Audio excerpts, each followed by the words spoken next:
sen? Ayrılmış. Niye ayrıldın? Köklüğüne mi göre? Yok. Ha.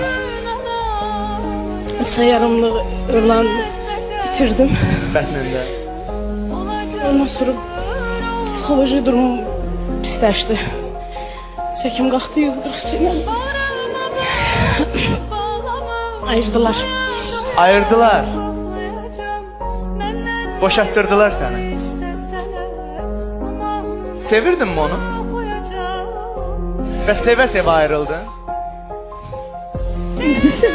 İndi də sevirsən.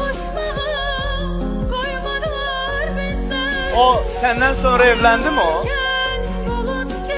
O indi. Xərtini xəstəsi. Gel dese gidersen. Mən o yolda ölərəm.